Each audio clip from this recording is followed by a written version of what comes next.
Good evening, and welcome back. Drift with me tonight into a home where love once lived, where loss came quietly in a glass, and where a mother's hand mixed something far deadlier than comfort. This is the story of Stacey Ruth Castor, a woman who thought she could control life, death, and even the truth itself with a bottle of antifreeze.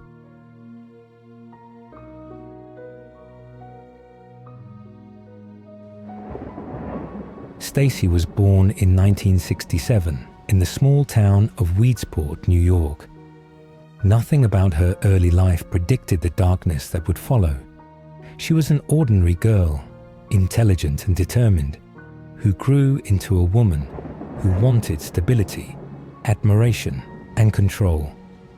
She married young to a mechanic named Michael Wallace. Together they had 2 daughters, Ashley and Bree, and from the outside, their life looked simple and solid. Michael worked hard, Stacey kept the home, and neighbors thought of them as a typical upstate family. But there were cracks beneath the surface. Friends later said that Stacey liked order, her version of it. She wanted things to go her way, and when they didn't, she could turn cold. Michael was easygoing, sometimes too easygoing. He drank, laughed, stayed out late, and then one winter he began to feel ill. It started with fatigue, then nausea, and soon his speech slurred. Stacey told friends he had the flu. He got worse each day until, on January 11th, 2000, at only 38 years old, Michael Wallace died. Doctors called it a heart attack. Stacey declined an autopsy, saying the family had suffered enough. She planned the funeral efficiently, stood by the casket composed and polite. The sympathy poured in, and then life went on.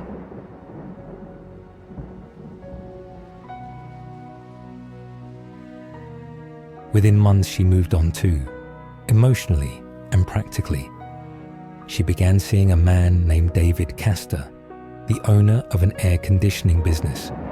He was steady, successful, the kind of man who could offer her the comfort and security she'd always wanted. They married in 2003.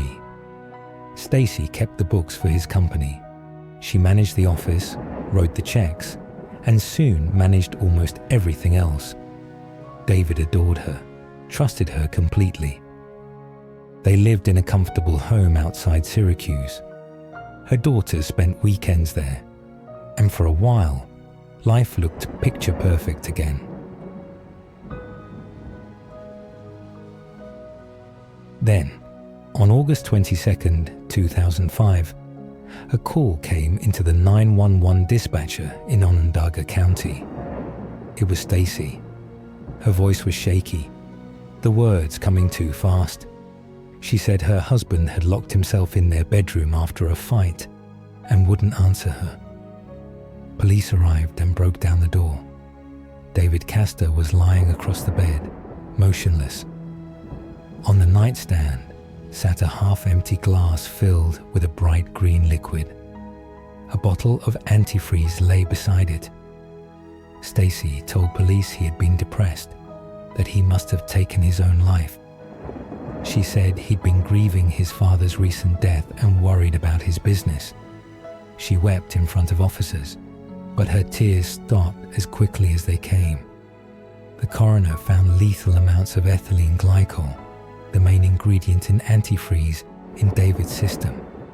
But something felt wrong. The glass was wiped clean except for her fingerprints. There were no prints from David, and no evidence that he'd held it. A turkey baster found in the trash carried traces of antifreeze and David's DNA. Investigators began to suspect that he hadn't drunk it voluntarily. The scene looked staged, too neat, too convenient. Still, without proof of motive or history, suspicion wasn't enough. That changed when detectives took another look at her first husband, Michael Wallace. They learned he had complained of the same symptoms that accompany antifreeze poisoning. nausea, confusion, slurred speech. In 2007, his body was exhumed. Inside his tissues, forensic pathologists found crystals of ethylene glycol. It was unmistakable. He too had been poisoned.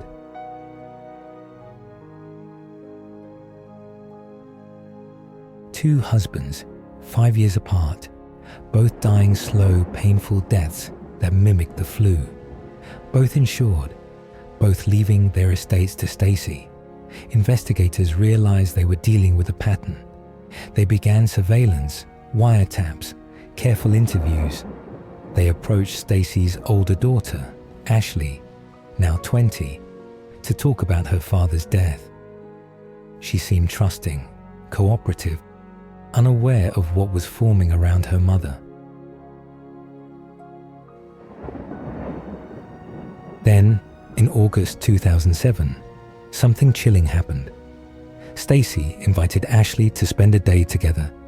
They would talk, reminisce, drink, and finally grieve properly for the men they had lost. Ashley agreed. She loved her mother. They poured drinks, watched TV, laughed a little. Stacey mixed her daughter a special drink to calm her nerves. Ashley sipped it, trusting. Hours later, she felt dizzy, sick, and then everything went black. 2 days passed before Stacey called 911. When paramedics arrived, they found Ashley unconscious on her bed. Beside her was a typed suicide note. The note confessed to killing both Michael and David, explaining she had poisoned them out of guilt and couldn't live any longer. The police rushed Ashley to the hospital. She was alive but barely. The note immediately drew attention. It was typed, not handwritten. The phrasing was odd, repetitive, overly formal, and investigators recognized certain sentences from Stacey's own interviews. When they examined her computer, they found the note had been written there on her account, at a time when Ashley was known to be out of the house. The suicide confession wasn't Ashley's, it was Stacey's forgery. Ashley woke in the hospital confused, weak, unable to speak clearly. Detectives told her what her mother had said, that she had confessed to murder. Ashley wept and shook her head. She told them she had never written the note, never harmed anyone. She remembered only drinking something sweet her mother gave her. Tests confirmed she had ingested antifreeze, the same poison that had killed her father and stepfather.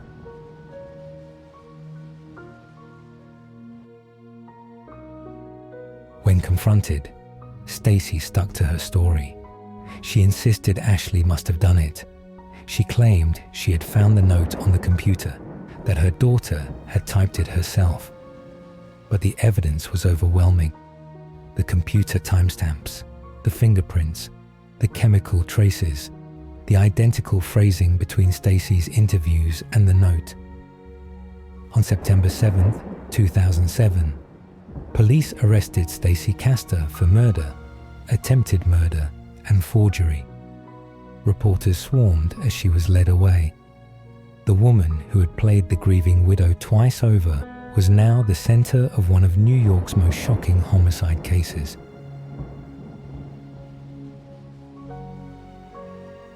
Her trial began in early 2009. The prosecution's narrative was clear. Stacey Castor had killed both husbands with antifreeze for money and control, then tried to murder her daughter to divert blame. They displayed the turkey baster, the computer evidence, the matching chemical results from both men. They called Ashley to the stand. The young woman looked fragile but resolute as she faced her mother. She told the jury about that day, the drinks, the sudden sickness, the darkness that followed. When asked if she believed her mother had tried to kill her, she whispered, "Yes." The courtroom fell silent. The defense argued that Stacey was being framed, that the police had mishandled evidence, that Ashley was unstable. But the proof was too strong. On February 5th, 2009, After only 2 days of deliberation, the jury returned its verdict, guilty on all counts. The judge sentenced her to 51 years to life, 25 years for the murder of David Castor, 25 for the attempted murder of her daughter, and 1 for forgery. She would not be eligible for parole until 2055. She showed little emotion as the sentence was read. Outside the courthouse, Ashley Wallace told reporters she finally felt safe.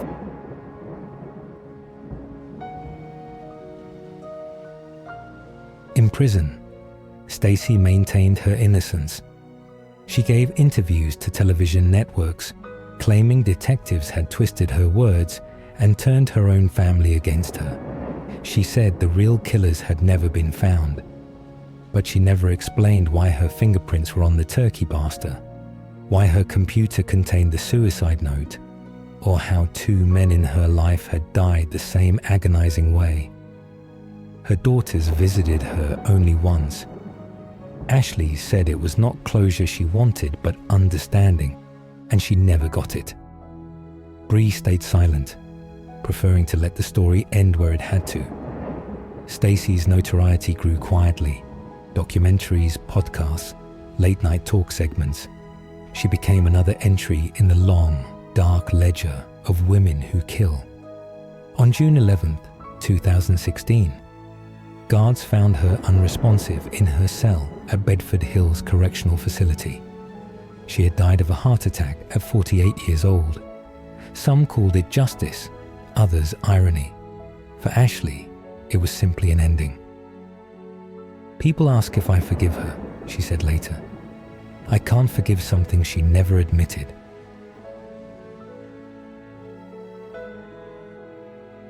Stacey Castor's legacy is not just the poison she poured, but the story she tried to write. A story where she was the victim and everyone else the villain. She believed she could craft reality like a document on her computer. Delete what she wanted, edit the rest. But truth, like chemistry, doesn't bend to will. It lingers in the body, in the evidence, in the silence of a survivor who lived to speak. In the end, she joins a certain gallery of murderers whose motives weren't rage or impulse but control. People who believed love could be managed, that death could be disguised, that guilt could be reassigned. Her story reminds us that evil doesn't always look like a monster. Sometimes it looks like someone making dinner, smiling, pouring a drink. So tonight, as the fire burns low and the last light fades, remember the name Stacey Castor, the mother who poisoned her husbands, who nearly sacrificed her own child, and who thought she could rewrite the truth itself. In the quiet between heartbeats, her story lingers, proof that the most dangerous poisons are often mixed with a lie and a smile.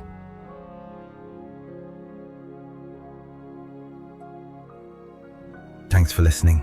This has been Fireside Crime Stories, where the darkest tales are always read by firelight. If you haven't already, subscribe, and before you drift off, toss a little fuel on the fire. Hit that like button, ring that bell, so when the shadows shift again, you'll be the first to know that another fire's burning and another story's being told. Until next time, rest well.